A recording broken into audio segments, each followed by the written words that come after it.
you find those that sit around the throne of God, they are called the 24 elders. The first question you ask yourself is, what makes a being an elder in a realm that does not have time?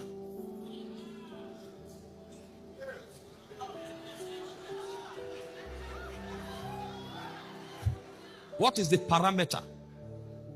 What makes a being an elder in a realm that is not regulated by the forces of time?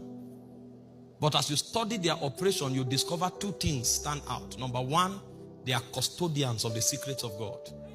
When John was in heaven weeping, one of the elders came to him. In Revelation chapter 5, he said he wept much, and an angel, a strong angel, spoke, and it looked as if there was no hope for humanity.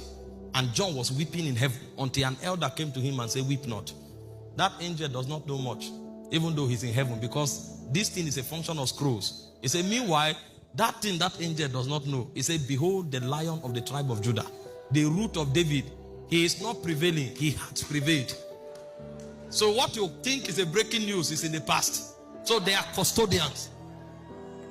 They are custodians. That's one of the things that makes them elders. And the second thing is that they are beings of brokenness. Although they have thrones, they have crowns, they don't wear them. Neither do they sit on the thrones. They prostrate and they keep worshiping day and night. They cast their crown. And so you find certain features about this being, and the kind of power they wield is enormous. So enormous that they sit with God in a cabinet of heaven, as though they participate with God in ruling all of his entities, all of his creation. But you see, that's not all you see in heaven. There are other creatures called dominions. Dominions are princes that are sent to govern over realms that are created. So a dominion is actually a prince that has a territory. That's why when man was created, one of the things that was given to man was dominion, so that he will be the prince that ruled the earth. So when you become a dominion, you have authority either over a quadrant of God's people, a quadrant of God's angels, or a territory. So there are also dominions in the realms of God. And they are not only dominions, they are principalities, they are powers, and they are rulers. All of these are entities of glory. Now, when God decided to create man, the realms of the spirit had existed for eons. Because it's not regulated by time, it will be futile to attempt to determine the age of that realm. But that civilization had gone on for only God knows how long. And suddenly God decided to create another realm and to create another entity. Now, the reason the subject of man has become a concern is the fact that the statements God made when he made man, considering what has been, is why I am troubled. If God created us like angels, maybe like an archangel, that would have been a huge blessing.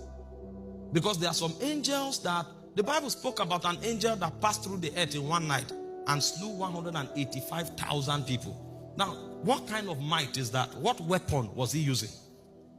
The Bible said they excel in strength. The Bible speaks of some princes. When one angel appeared on earth, he said one of his foot was on all the waters.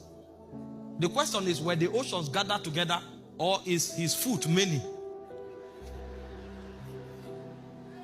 And he said he put another one and he covered all the lands.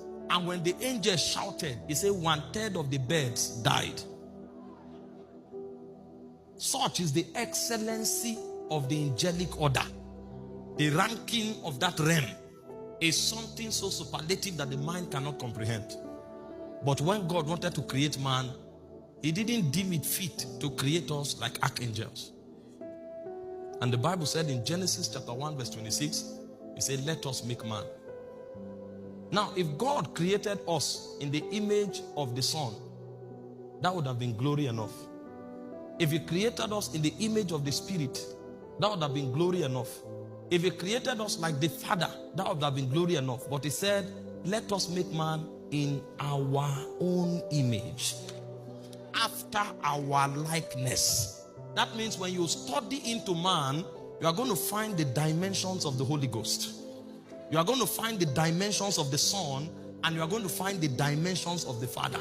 No wonder the psalmist was contemplating in Romans chapter 8 verse 4. He said, what is man? It's not who is man. It's what is man. Because the infrastructure that is gathered together here is not. That means to understand man, you have to study God. Because we were created to reflect him. I'm saying this because we are looking at a theme, very sensitive, triumphant. And what that goes to mean is that if a man fails, it should be a project work. You need to study how he was able to fail. Because he was not created to fail. He is designed in the image and in the likeness of God. He operates in the God class. He functions after the order of the divine. His expression should reveal the likeness of the Elohim. So that when you want to know God in a very detailed sense, you are supposed to look at the projection of God, which is the man who was created in his image and in his likeness. How did he fall? And how was it that failure became part of his expression? It's a mystery that will be studied for all aeons. Because the man was not designed to fail. When God created man, he decided to do a test run. And he said, these animals have been named, but go and name them, let's see what you will call them.